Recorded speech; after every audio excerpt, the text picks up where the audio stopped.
सारी परेशानियां हल हो सकती हैं। वैश्विक स्तर पर महामारी तो है कोरोना, लेकिन भारत की अगर हम बात करें तो ये कहा जा सकता है कि तैयार हैं हम। और कैसे, आइए जरा जानने की कोशिश करते हैं।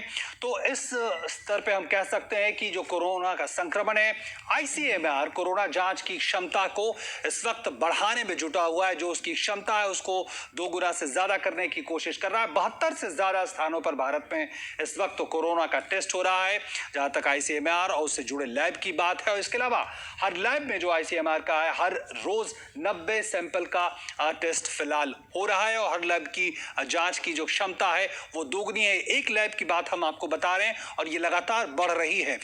और इसके अलावा जो जांच में शामिल होंगे, जो मौजूदा लैब है, उसके अलावा बायोटेक्नोलॉजी विभाग के लैब हैं वो शामिल हो रहे हैं तेजी से। इसके अलावा डीआरडीओ के जो लैब है वो शामिल हो रहे हैं।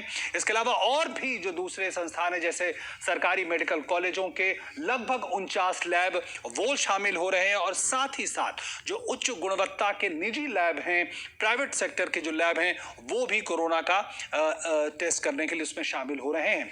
इसके अलावा दिल्ली और भुवनेश्वर में 2 मेगा रैपिड टेस्टिंग मशीन उसकी शुरुआत हो रही है। ये 2 घंटे में ही आपको रिपोर्ट दे रही है। और मेगा रैपिड टेस्टिंग मशीन, हर मशीन पर 1400 सैंपल की हर दिन जांच हो पाएगी।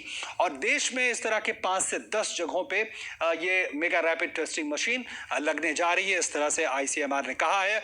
और साथ साथ जो किट है, जिसे प्रोब कहा जाता है, 10 लाख प्रोब का और ऑर्डर दिया है, उसे मंगाया जा रहा है देश में। इसके अलावा WHO उपलब्ध कराएगा 10 लाख और प्रोब मतलब ये हुआ कि जो कोरोना जांच के लिए जो किट होता है, एक महत्वपूर्ण उपकरण की तरह से हम मोटे तौर पे समझ सकते हैं, उसकी उपलब्धता को बिल्कुल सुनिश्चित किया जा रहा है। साथ ही सभी व्यक्तियों के जांच की जरूरत नहीं है, ये बिल्कुल साफ हो गया। जिनमें सिम्टम है उनको ही जांच करने की जरूरत है।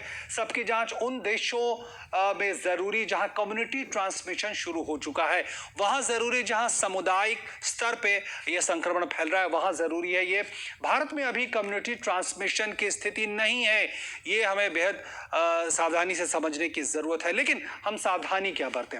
संक्रमित देशों या ऐसे मरीजों के संपर्क में आने वाले लोगों के लिए 14 दिन तक अलग थलग रखना अनिवार्य है, जिसको क्वारंटीन कहा जा रहा है। तो ये वो सारी बातें हैं जिसको समझना बेहद जरूरी है इस वक्त, ताकि भ्रम की स्थिति ना रहे और जो समस्या उसे आसानी से हल उसका किया जा सके।